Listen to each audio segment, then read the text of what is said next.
All right, y'all. Welcome to the show. I got a lot of catching up to do today, a lot of stuff to talk about. So, Kamala dropped her policy agenda. We're going to talk about it in just a second. We're going to go through everything that she released. Now, my guess is she focused most of this on the economic stuff. My guess is there are other parts to it as well, but I guess she might be rolling that out over an extended period of time. But we're going to dive into the economics portion, and I have a lot to say about it. So we'll dive into that. We'll also get into Republicans and their counterattacks to Kamala's policy agenda, and it is one of the saddest things I've ever seen in my life. I mean, it is. They somehow get worse and worse and worse every single day. You're not going to be surprised to learn that the accusations of communism are flying left and right, even by the big man himself, Donald Trump. And then we'll also talk about the scandal that dropped a few days back, the white guy tacos comment from Tim Walz, which led to Republicans accusing Tim Walz of racism and accusing Kamala Harris of racism. Okay. All right. Then we'll get to, of all the years that I've been covering Donald Trump, I think this Trump comment finally broke me. I'm not going to share it now. I'm not going to tease it, but just hang in there and wait for this segment, because as you'll see, this, in my opinion, from the Kyle perspective, this is one of his worst comments of all time. And then veterans are furious at Trump. I'll tell you why. Trump gave a speech where he deep-throated Israel repeatedly, and Dave Rubin, with his, just a total mishmash compilation of all of his horrifically wrong predictions. That is glorious. You don't want to miss it. I mean, I got to be honest with you guys, man. If a compilation came out of me making as many wrong predictions as Dave Rubin makes in this video, I'd have to be gonzo. I'm done. I'm gonna have to retire. I mean, I couldn't show my face in public ever again after the humiliation that comes about from this video. So everybody do me a big favor. Please like and subscribe. That helps massively. We're trying to get to 10 million subs. I know it's going to take a while, but you build it one at a time. Thank you to everybody who supports this show on Patreon. That link's below if you'd like to help. Remember, I never talk to any advertisers, so you guys fund the show $2 at a time, $5 at a time per month, whatever it may be. So again, thank you very much for everybody who does it. And if you don't, please consider that's below. All right. With all that out of the way, let's go ahead and dive into it. So, Kamala Harris just unveiled her economic policy agenda, okay? And here I have an amalgamation of the different policies. What was kind of annoying about this is that there were a bunch of articles written on it, and for whatever reason, one article would leave out like 2 or 3 policies, and another article would leave out like 2 or 3 different policies. And it's like, I'm looking for the stuff that she released. Why would you not give me the entire thing she released? It's very weird. It's very like lazy on the part of all the different news outlets that, you know, ran articles on this. It's like, give me all of them in one place. This isn't that much to ask for. So anyway, believe it or not, after reading all the articles, this summation right here is probably the best summation I could find. It was from one of the Krasenstein bros, hilariously. But so here's what she proposed. First of all, a $25,000 subsidy for first-time home buyers. That's a federal subsidy of $25,000 for more than 1 million first-time home buyers to assist with down payments. Now, she also says she wants to increase the supply. She wants to build 3 million more homes. So she's sort of attacking the housing affordability crisis from both ends. Also, $6,000 child tax credit, a $6,000 child tax credit for the first year of a baby's life, in addition to restoring the Biden administration's child tax credit that expired in 2021, which provided $3,000 per child, up from $2,000. Now, by the way, this is in stark contrast to J.D. Vance, who said the other day in an interview, I'd like the child tax credit to be $5,000. And he thought that was like a checkmate, and that was like, I got this, bro. I'm more pro-family than Democrats. So Kamala comes out and goes, that's nice. We're going to do 6,000. Oh, oh, yeah, I'm sure the right one. Oh, you're cheating. It's unfair. No, this is called good politics. And by the way, beyond that, they just had a vote on extending the child tax credit. 44 Republicans voted against it. And also J.D. Vance was gonzo. He didn't even go to the vote. So all of his talk now about, oh, no, totally, bro, I support an extended child tax credit, bro. Really? Where were you when they just voted on it? You were nowhere to be found because you're a political hack. All right, more. Elimination of medical debt. Oh, inject it right into my veins. Proposing to cancel medical debt for millions of Americans by using federal funds to buy and forgive outstanding medical debt from healthcare providers. Guys, this is a big one. This is a big one because we've now seen a number of Democratic governors actually do this. I know in Connecticut, I think Ned Lamont is his name, he did it. We had Josh Shapiro actually did some of this in Pennsylvania. There's a few other states as well where they did it. And what you do is you literally buy up for pennies on the dollar medical debt held by the people of your state, and then you just wipe it out. Okay, in my wildest imagination 10 years ago, I never would have thought the Democrats would have gone to this length to do something this good. Because this is an absolute game changer for people. Something like 40% of the U.S. population has medical debt. Medical bills are the number one cause of bankruptcy in this country. And so to say, well, look, we'll buy up the debt for pennies on the dollar and wipe it out, that is so big. Now, of course, look, you need other systemic reforms to make it so that, fast forward 10 years, 20 years, we don't have the same number of people with medical debt, right? So you have to address the core problem. But suffice to say that this right here is a real solution. It's right up there with wiping out student loan debt, for example. It's a way to just make life easier for so many people who are struggling with something that they shouldn't have to struggle with. So I love this idea of eliminating medical debt. All right, more. Ban on price gouging for groceries and food. Introducing the first ever ban on price gouging for groceries and food, including authorizing the Federal Trade Commission to impose fines on grocery stores that engage in excessive price hikes. Now, as I'm sure you can imagine, this one right here is viewed as the most controversial, the one that the right is honing in on the most, and their arguments are utter trash. So first of all, they changed the language. They're not saying, oh, it's a ban on price gouging. They're not accurately describing what she describes it as. What they say is, you're doing price controls, full stop. You're doing price controls, and that's like communism. That's like the Soviet Union. That's going to lead to all these unintended consequences, and those consequences are horrible, et cetera, et cetera. By the way, it was just last week that they're out there, inflation is the biggest problem hurting the American people. The prices of common goods have gone up and up and up and up and up. They say that last week. This week, she proposes something to actually fix that, and they're like, no, not like that. Well, which is it? Which is it? The reality is, I think they know that this plan is an effective plan to lower the prices for the everyday goods for the American people, and they don't like that. So that's why they say they totally flip on it and do a 180 and say, oh, it's socialism, communism, extremism, radicalism. And so, of course, it's damned if you do, damned if you don't with these people. If she didn't propose this, they would have said, you're not doing anything to address the inflation. If she does this, they go, you are a communist. So there is no winning. This is just political hackery coming from the right. Now, by the way, let me give you this very important fact, which you need to know. There are over 30 states in this country that already have anti-price gouging laws. In fact, I think the number is 39 states. Now, in some states, it's just civil penalties. In some states, it's criminal penalties. In some states, it's both. There's a very few states that don't have any laws vis-a-vis price gouging, but you already have these laws that exist on the books at the state level. More than half the states, over 30 states in this country, have anti-price gouging laws. Nobody's ever looked at that state of affairs, turned around and said, oh, those 39 states are all communist. No, nobody ever said that. Because everybody understands it's a reasonable thing to propose. Guys, if there's a natural disaster, let's say a hurricane wipes out a whole area, right? Should the one store that didn't get destroyed, that still has goods, should they have the right to say, now I'm going to take all my goods and jack them up 400%? And, 95% of people who come in the door are not going to be able to afford the things anymore? No, the federal government has an interest in stepping in that instance and saying, sorry, you can't do that. Now, you could counter argue and say, look, this is just supply and demand. And it's like, okay, but supply and demand is not bestowed by God. It's not like, oh, we can never tweak supply and demand ever. Of course you can. We tweak the market all the fucking time. We do it out of necessity, right? So in this instance, is it unreasonable for a store to say we're going to jack up our prices 150% because we can in this? Of course it is. Of course it is. Now, look, for the states, it exists in the context of if there's like a natural disaster, then they have anti-price gouging laws. This idea is just taking it one step further. Hey, let's make sure you just can't do price gouging, period, right? That's not to say you can never raise your prices. That's not to say we don't default more often than not to supply and demand. It's just saying in the extremes, look, let's intervene. Guys, it's a common sense. It's a phenomenal policy. It's a great policy. And the fact that the right is melting down leads me to believe they know it's a great policy, and so they want to try to snuff it out in the crib, and the way to do that is to just scream communism.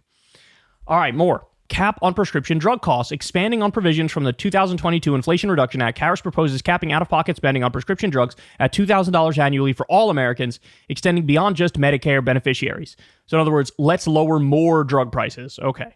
earned income tax expansion, expanding the earned income tax credit for lower wage workers by up to $1,500. Affordable Care Act subsidies, extending subsidies for Americans on the Affordable Care Act exchanges, targeting pharmaceutical companies. Harris plans to target pharmaceutical companies that block competition and engage in abusive practices, supporting ongoing efforts by the Federal Trade Commission. He goes on to point out, oh, you might say it's expensive, but if she rolls back Trump's $2 trillion corporate tax cuts and wealthy tax cuts, then it's perfectly affordable. That's absolutely true. There's also other things. She wants like middle class tax cuts as well, which is something that I'm totally fine with. It's for the wealthy that I don't want to see any tax cuts. If anything, I want to see taxes raised on the wealthy. The other thing is, if you remember, she said very clearly when she was searching for her VP, look, I love what Tim Walz did in Minnesota. And so I want to take parts of that agenda and do it myself. And when Tim Walz was interviewed, he said one of his top priorities would be paid family leave and paid medical leave, right? In Minnesota, he got us 12 weeks paid family leave and 12 weeks paid sick leave. And he said, look, that's what we got to do nationally. And Kamala said, I want to borrow from his agenda. So the other thing that I think would be on this list, it's those things. Now, the reason why it probably wasn't included in the economic portion is because you could make an argument that this is more, it's more of a social policy, family-oriented type thing. It sort of crosses the line between just social policy and economic policy. But I do think that's going to be one of the big things as well. So, look, honestly, phenomenal. Honestly, phenomenal. I mean, these things are great. My favorite of these things is probably the elimination of medical debt. I think that's a game changer. I also think that the cap on prescription drug costs going further on that front is phenomenal. And I think the ban on price gouging is great. And guys, Kamala baited the right into defending price gouging. That's what's called good politics. Look, if you lead with your strengths, if you actually stand for something economically, if you stand for something positive, what you do is you bait the other side to oppose common sense positions. And they look more unhinged, they look more crazy, and they look more detached from your average normie American, and they will be repellent to the swing voters, the apolitical people, the independents, the moderates. They're going to look at Republicans shrieking communism at the idea of banning price gouging, and they're going to be like, oh, these people are fucking psychos. So I think it's great politics, and I think it's great policy. Now, let me show you some clips here of her laying out some of this policy stuff. I think you guys are going to like this. First one is she's talking about the housing affordability crisis. Listen to this. And by the end of my first term, we will end America's housing shortage by building 3 million new homes and rentals that are affordable for the middle class. I love the idea also of expanding the supply. I think it's great. I think if you build more, the prices will naturally come down because of supply and demand, but I like attacking it from both ends as she's doing. And we will do that together. We will do that together. And we will make sure those homes actually go to working and middle class Americans, not just investors. Because, some corporate landlords, some of them, buy dozens, if not hundreds of houses and apartments. Then they turn them around and rent them out at extremely high prices. And it can make it impossible then for regular people to be able to buy or even rent a home. Some corporate landlords collude with each other to set artificially high rental prices, often using algorithms in price-fixing software to do it. It's anti-competitive, and it drives up costs. I will fight for a law that cracks down on these practices. Wow. Guys, we just covered this story the other day, you remember? I think More Perfect Union produced a video on it. Basically, what's happening is there's this price-fixing algorithm where all of these individuals, these landlords and corporate landlords in many instances, are illegally colluding to keep the prices artificially high. We just covered this story. We just covered it. And what she's saying is, I'm going to crack down on that. I'm going to crack down on that. They could ban that software that is basically price-fixing software. This is big, and Trump hasn't said fucking dick about this sort of stuff. Nothing. Nothing at all. So she's attacking this from every angle, and by the way, this is also an indication that she's onto the antitrust shit. So in other words, the fear about Kamala was, hey, is she going to revert back to the Obama economics instead of the Biden economics? The Biden economics, as you all know, included massive infrastructure spending, 800,000 new manufacturing jobs. But more importantly, you had people like Lena Khan and you had Trustbusters who were really going after big business and trying to stop their predatory practices. And this is an indication that, no, I'm going to go with Lena Khan. I'm going to go in that direction. That's big, man. That's big. Go back and watch that story that we covered from More Perfect Union, the illegal price fixing thing. I forgot the title of the video that we did, but it gets into the specifics. And it's totally, I mean, these are criminals, man. These are criminals. And you got to crack down on them. And she's saying, we're going to crack down on them. All right, we got more. Now, I think this is the one where she talks about the banning of price gouging. Here we go. We all know that prices went up during the pandemic when the supply chains shut down and failed. But our supply chains have now improved, and prices are still too high. A loaf of bread costs 50% more today than it did before the pandemic. Ground beef is up almost 50%. I should point out, the Trump people clipped this part and just had Trump say, I'm Donald Trump and I approve this message. Because you're saying, look, prices went up. And basically the implication is prices went up under me and Joe Biden, right? So Trump is using that to say, aha, got you, vote for Trump. Here's the problem. Kamala is actually proposing something to stop what's called greedflation, which is inflation brought about simply by corporate greed.